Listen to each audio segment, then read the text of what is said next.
You have found SportsBeat KC, the Kansas City Star's daily sports podcast. It's Tuesday, March 3rd, and I'm Blair Kirchhoff. The Chiefs are a month into their most interesting offseason in years. So many decisions to make with free agents and other players. We've been hearing about the narrow salary cap space for the Chiefs in 2020 and how that'll make things difficult to bring back star players like Chris Jones. But now there's some speculation that the salary cap for 2021 could increase to as much as $240 million. That would give the Chiefs enough space to sign Jones in addition to giving quarterback Patrick Mahomes his impending big contract.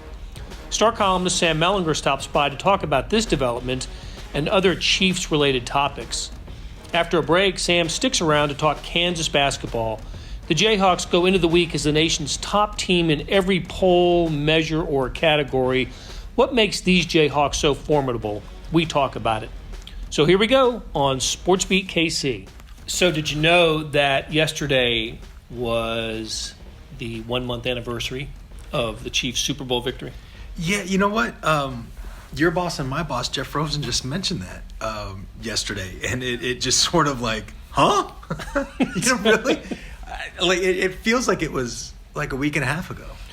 Did you get the Chiefs anything? What do you get a team for the 1 month Super Bowl anniversary? Yeah, well, there have been a lot of presents given to people in and around Kansas City in the last month. I know that. Some of them generated right here in this That's office. Right. Damn straight. Yeah, we saw some nice framed covers and newspaper. It was nice to see, and and they're pretty cool to have. If you don't have one, public service announcement. If you don't have one, still can get one, and the book. The book is out here soon. Yeah. So anyway, so it's a month after the Super Bowl, and whether the Chiefs played in or won the Super Bowl doesn't change this timetable. That we are finished with the NFL Combine.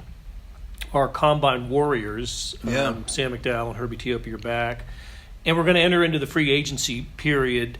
But I wanted to ask you about this kind of new little wrinkle and how it might affect the Chiefs with the collective bargaining agreement that could increase the salary cap, not by a little bit, but by a bunch. And I was struck by that. I guess I didn't realize that this was part of the negotiation, that for 2021, the salary cap could go as high as $240 million per team. And from where it is now, which is less than $200 million. Yeah, so the projection is about 200 for 2020. Okay. Last year it was, I think, 189 or 190 or something. It's been about 10 million. It's been about, I think $8 to $12 million that it goes up every year. And it's just sort of been, you set your clock by it almost. So if this indeed happens, I can't think of a team that would welcome the news more. Every team could stand to benefit from this. Sure. But the now defending Super Bowl champion Chiefs might have an advantage that they don't have at this very moment. Yeah, no, I think that's exactly right. The timing is, you and I are both old enough to remember when the Chiefs got bad breaks all the time. Like they couldn't wake up on a Tuesday without getting some unforced error. And now it just seems like everything is turning up Chiefs, they lose to Tennessee, and that, lets them get Terrell Suggs and still get the bye and all these other things. And, now the salary cap could go up. What would that be, 20% in a year when it's been going up, basically, 5%? That's a huge jump. Now, look, and you just mentioned it, you just referenced it, they're not the only ones with the extra cash. There's 31 other teams, too, that'll have more money to spend. But the timing is exceptional, particularly with Chris Jones. I think no matter what the salary cap is, the quarterback's going to get paid. He's going to get a contract. But with Chris Jones, and I believe this with everything in my heart, it's more than an educated guess, I should say, Chris Jones is not going to take less than what he thinks his full market value is. I don't think he should. No, absolutely he shouldn't. No, he's been kind of a model citizen when it comes to his predicament or his situation. He's not the only one to handle that general situation well, but nobody's handled it better. You could not possibly handle it better than he did. So he's earned. I hope he gets every penny he's looking for plus 10%. But I don't know that the Chiefs could have, practically. I mean, technically they could have paid him what he wants. And, they just would have had to have a roster full of minimum wage, the NFL's version of minimum wage workers anyway. But now I think they can get closer to that and maybe get there. And, you can, especially if the contract, if they rip up the franchise tag and the contract starts now, they can move the money around a little bit better. And you can give, Chris Jones might be able to look at, say, and I'm just making up numbers here, so don't hold me to it at all, but a 4-year contract with $80 million in guarantees, something like that. That might be better now than a 4-year contract next year that would have 85 million or 90 or whatever. Right. Just, money now is more valuable than money later. So they've got a window. They've got a window here. And plus, they're going to redo, they're going to cut or redo Sammy Watkins, Alex Okafor, one of the quarterbacks that they were paying, I think 2 to 3.5. Matt Moore. Henne would have been. Well, Henne and yeah. Moore, so one of there's a lot of little moves like that they can make, and they gosh dang, like they might be able to keep Chris Jones after all this. And the cornerback situation. Yeah, they got some work to do there. Yeah. It's almost like to be quite cliche about it, the Chiefs can have their cake and eat it too, perhaps. yeah. With this, I want to get back to Chris Jones. Yeah. In addition to handling his business the way in an ideal fashion. Yeah. And his exceptional talent. They don't win the Super Bowl without him. For sure. He is, I think, a terrific presence in the locker room. Yeah. And I think he is a great spokesman for the Chiefs and represents the Chiefs well in charities. He's big in the Special Olympics. And I've mentioned this before, that I was with him in an appearance at the Special Olympics. And if he's going through the motions, he does it as well as any human being I've ever seen. He was really into it. So, listen, we all understand that the NFL, more than any other sport, is a cold, hard business. Uh-huh. And it's all about the way one of the reasons the NFL is as great as it is the competitive balance, and every team starts evenly, at the beginning of the year financially and in other ways. But I'll tell you what, this really could be an example of rich getting richer if this happens, if the salary cap is increased and the Chiefs can keep, in addition to Patrick Mahomes, Chris Jones, maybe Bashard Breeland, maybe Kendall Fuller, Sammy Watkins at a reduced rate. I mean, I don't know what the shopping list is for the Chiefs. I don't know what the priority is. Brett Veach didn't share as much at the Combine last week, but all those guys are contributed to a Super Bowl victory, some in pretty significant ways. Yeah, there's no way to measure this specifically, but one of the reasons and I don't think I was the first one to think of this. I think I heard it from somebody that of the term, like, that Patrick Mahomes is a force multiplier. And one of the ways is that he creates not just the winning, right, which is the most important thing, but he is an exceptional teammate and an exceptional, like, way better leader of grown men than a person should be at 23 and now 24 years old. Unanimous respect and all those things, and he makes it fun. And I think that, look, everybody wants to get paid, and nobody's taking a 30% pay cut to come play with Patty Mahomes. Like, it's not this isn't fantasy world. But I do think that guys are willing to stretch a little bit, work a little bit harder to make it work to play in Kansas City than they would be another team, certainly than they were the Chiefs 5 years ago, even when they had a good team. You know what I mean? But it wasn't this. I mean, this is what the Patriots have been. This is what other, like, sort of glamour the Seahawks were at one point. I mean, this is a team that guys want to play for. And again, they're not going to take millions less or anything like that. But it is a fun atmosphere, and it is a place I think people want to target. There's another side of this though too, right? That sort of success comes with a price, right? And so some of these guys, there's a Super Bowl shine on free agents. You know what I mean? Like, from both sides. I think players are like, man, I just won a championship, time to go get paid. And I think there's other teams that look at, man, that guy won a championship, we want some of that here. Can bring that championship pedigree to our locker room. And I wonder if that's going to be like, I think Bashaud Breeland is a candidate to have like sort of a Super Bowl shine contract. You know, I can see him getting 3 years, 32 or something like that, and you know that somebody's paying a little bit of a, you know, some extra airport prices, you know, to get that guy. But Kendall Fuller's really interesting. Charvarius Ward is eligible for an extension. The Chiefs control him for a few more years, but he's eligible for an extension now. You know, they've got some interesting decisions in that secondary. Juan Thornhill, you know, I don't know what his timetable is exactly. I don't think anybody can know that for a few more months. But you know, they might have to do something at safety. You know, they've got some moving parts. A couple other ones that what you just said occurred to me. Demarcus Robinson may be another one of those who might get an increased value contract somewhere else. Yep.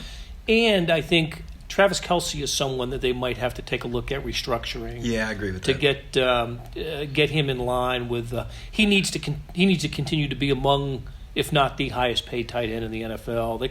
Chiefs have, we were talking about this yesterday, how many players the Chiefs have that you can make a case for are the best at their position in the NFL. No worse than 3, you know, top 3. And, you know, and if those guys are on veteran contracts, they want to be paid. Yeah, I mean, who, like the quarterback, the right tackle, the tight end, the number 1 wideout. Yep. Tyrann Mathieu. The safety. Those are the 5 I think that we think about. Yeah, and you can't really do it with Chris Jones because, you know, you got Aaron Donald who exists. But yeah, I mean, and all those guys deserve money, you know. And Joel Corey, who's terrific at what, you know, he knows contracts in and out, and has been really helpful to me. You know, just helping me understand contracts. He pointed this out. At least he's the first one that I saw pointed out that the tight end market has been pretty stagnant for several years, and that it's due for a bump. And Zach Ertz and George Kittle being eligible for extensions is a good time for a bump. Yeah.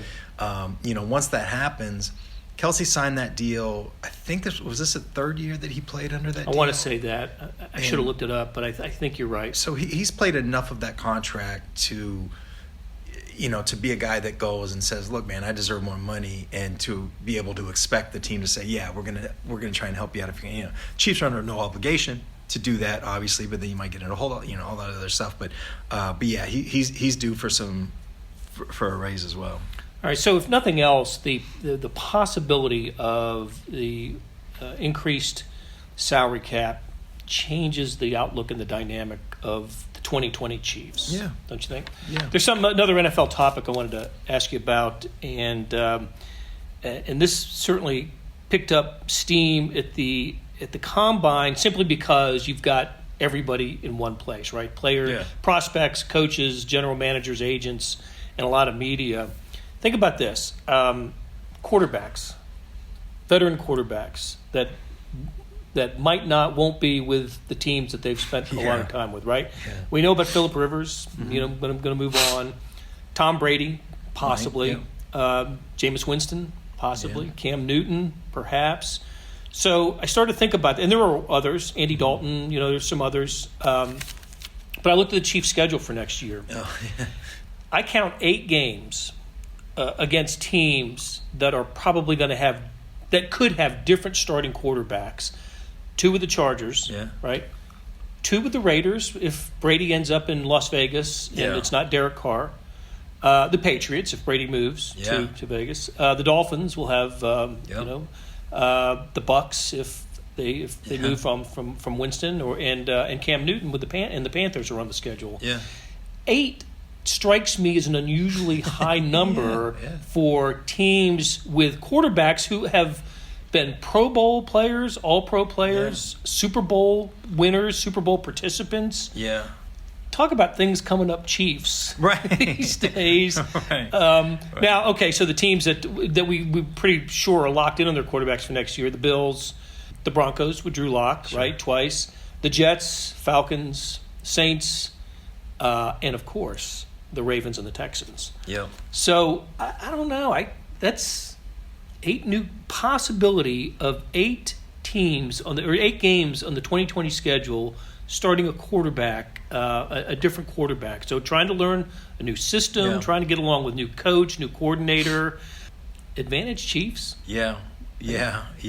Plus, they'll have the more talented roster in basically all these games. So, I mean, the Raiders are interesting. Just, I think it was Mina Kimes that I heard make this point the first time about, Derek Carr's not. It's one of those, like, people call it, like, QB purgatory, right? Like, he's not terrible, but he's not good enough that you're excited about. But she just made the point that it wouldn't make sense for the Raiders to walk away from Carr to sign one of these free agents, because he's as good or better than these other guys at this point, and he's on a team-friendly contract. But drafting a quarterback is a whole different thing, isn't it? And they are among the teams that are, it doesn't sound like the Bengals are looking to do anything but draft Joe Burrow. Right. But, and the Dolphins, if Tua's there, will take Tua, unless the Lions sneak up and get him at 3. Yeah, and somebody might reach up for Herbert or who's the kid from Utah State? Not Love. Love. Who's gotten some weird Patrick Mahomes comparisons, like very weird. This stuff is. I was thinking about this earlier today, like everybody's the next Patrick Mahomes now, right? Like Sam McDowell did that. You remember that story he did with the high school kids, like all doing like no look passes. But again, you and I are both old enough to remember when Patrick Mahomes was getting the Brett Favre comparisons, That's right. And turns out he is Brett Favre, just with more athleticism. Without the interceptions. Takes care of the ball, listens to his coaches. Like there's all kinds of advantages that he brings. It is wild, man. It is all turning up cheese for about a couple of years now. All right, let's take a break. And when we come back, we're going to talk a little college basketball. Hey, it's Blair. Hey, we have a special subscription offer for SportsBeat KC listeners, unlimited digital access to the Kansas City Star's award-winning sports coverage. Sign up now for 1 year of Sports Pass for access to all the sports news, features, and columns we have to offer. And it's only $30. That's a 40% savings off our regular rate. For your convenience, your subscription will automatically renew after the initial term at $50 unless you tell us to cancel. A lot of subscription services won't tell you that. They'll just sneak it on there. We just told you. Your subscription helps support the sports coverage of kansascity.com and the Kansas City Star. Please visit kansascity.com/SportsBeatKC offer to get this special offer. And as always, thanks for listening. Back with Sam Mellinger. All right, Sam. I've got KU as not only the polls were out on Monday, and Kansas was the unanimous number one in the media and the coaches poll. They are by far the top-ranked team in KenPom. They are the number one team in the net, which is the new tool that the committee uses to measure team strength. In the old RPI, they're by far the number one team. Schedule strength, by far the number one team. How's it going to blow up in their face? Right. They are like really well positioned to take advantage of what I think most people in college basketball would say is a down year. There's just, if you look at, and this is a crude way to do it, I guess, but if you look at the lottery picks, projected lottery picks, there's not a lot that are playing for top 10 teams. Not only not playing for top 10 teams, but who won't be in the NCAA tournament. Yeah, there are a lot of Euros, a lot of European players, but also players for teams like Edwards from Georgia, whose team will not be in the NCAA tournament. Edwards, a lot of James Wiseman's. Yes. There's just it's a weird season in that way. There's not, you can almost count on Duke, Carolina, or Kentucky having 3 lottery picks. Yeah. One of those teams, and that's obviously not the case this year. But even KU doesn't have lottery picks. Yeah, and what they do have, and part of why they're well positioned right now, is they've got 2 absolute studs. I mean, Devon Dotson, he'll be the Big 12 Player of the Year, right? Yes, I'm convinced of that. He's especially after Saturday. Yeah. K-State win. And he's going to have a case for National Player of the Year. Udoka Azubuike is going to have a really good case for First Team All-America. Marcus Garrett is good of a college defender my God, he's good. If Agbaji has a hot weekend, and he puts a 16 in the one round and 19, they're going to be a really tough team to beat. They also defend like mothers, and that can travel.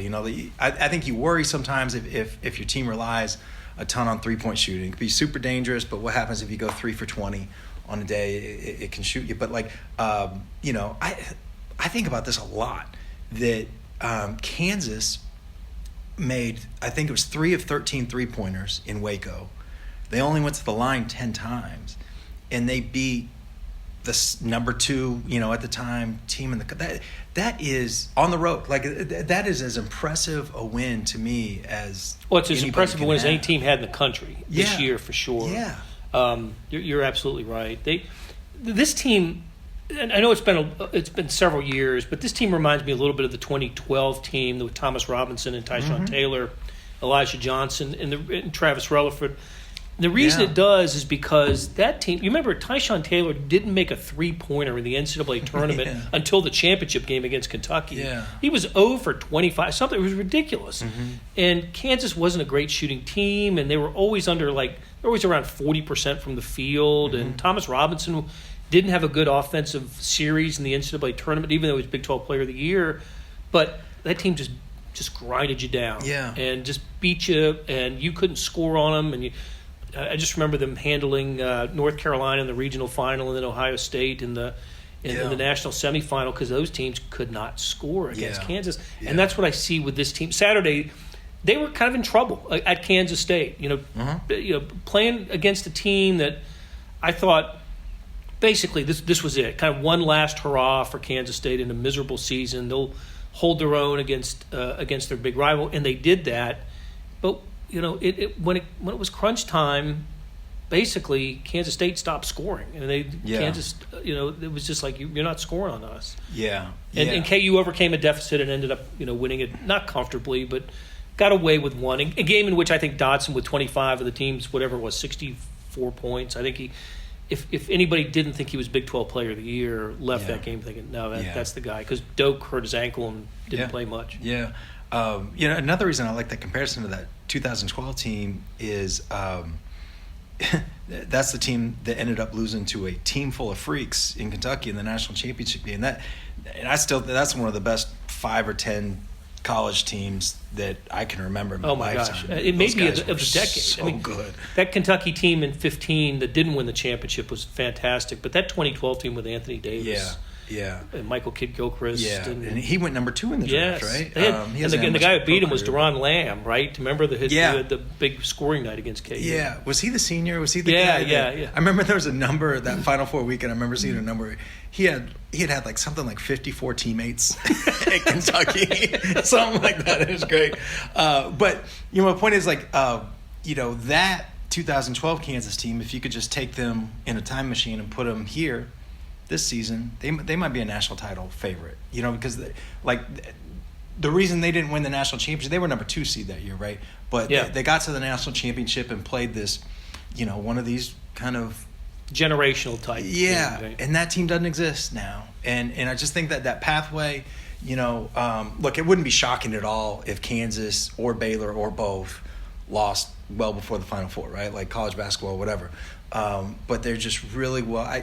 If you were just going to bet on a team, I think you could do a hell of a lot worse than a team with a Hall of Fame coach, a point guard who's a stud, a rim protector that few teams have, and that just plays defense as well as Kansas does. That's a pretty good bet. Yeah, it is. And I think one thing that kind of gets not overlooked, but not talked about much is we talked about Garrett as a terrific defensive player. And Devon Dotson, I think, maybe Garrett's passed him, but for most of the year, Dotson was leading the Big 12 in steals, not Garrett.